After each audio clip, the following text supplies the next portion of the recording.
एक बार भगवान बुद्ध किसी नगर में पैदल जा रहे थे। उसी रास्ते से एक ब्राह्मण सामने से आ रहा था। अचानक भगवान बुद्ध उसी समय ध्यान करने बैठ गए। वह ब्राह्मण जो सामने रास्ते से आ रहा था, वह भगवान बुद्ध को जानता नहीं था, पर उनके तेजस्वी चेहरे को देखकर वह ब्राह्मण भगवान बुद्ध की तरफ आकर्षित हुआ और वह भगवान बुद्ध से भेंट करने उनके पास आया। जब उस ब्राह्मण ने भगवान बुद्ध को ध्यान में लीन देखा तो वह एक ओर चुपचाप बैठ गया। कुछ समय बाद भगवान बुद्ध ने अपनी आंखें खोली तो उन्हें सामने एक ब्राह्मण बैठा हुआ दिखाई दिया। वह ब्राह्मण भगवान बुद्ध को प्रणाम कर उनसे एक प्रश्न पूछता है, आर्य, क्या आप देवता है? भगवान बुद्ध ने धीरे और गंभीर स्वर में कहा, हे ब्राह्मण, मैं देवता नहीं हूँ। फिर ब्राह्मण ने पूछा, क्या आप गंधर्व हैं? भगवान बुद्ध ने ना बोलते हुए अपना सिर हिलाया।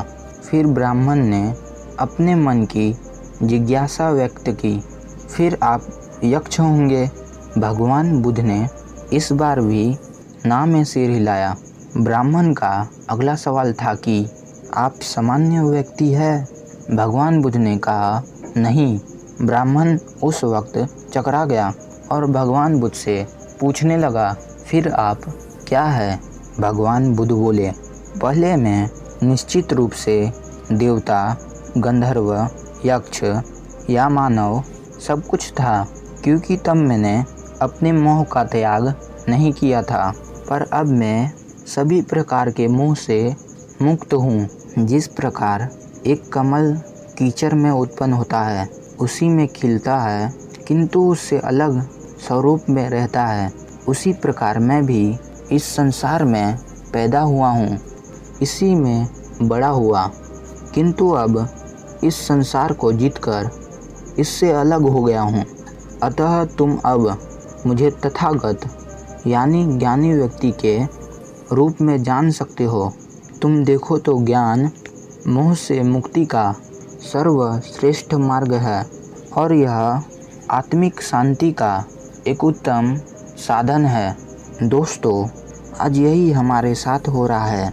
हम इसी जीवन के मोह माया में इतने जकड़ चुके हैं कि इनसे बाहर निकलना मुश्किल हो गया है और इसी मोह माया के कारण हम शांति के उस उच्च शिखर पर नहीं जा सकते जहां हमें सुख की प्राप्ति हो। हमें इस जगत में रहना है, पर सभी मोह माया से दूर होकर एक अलग वातावरण में रहना है। हमें रोज़ कोशिश करना होगा। यह एक दिन में संभव नहीं है। इसके लिए प्रतिदिन हमें मन को शांत रखकर एकाग्रता बनाए रखना है।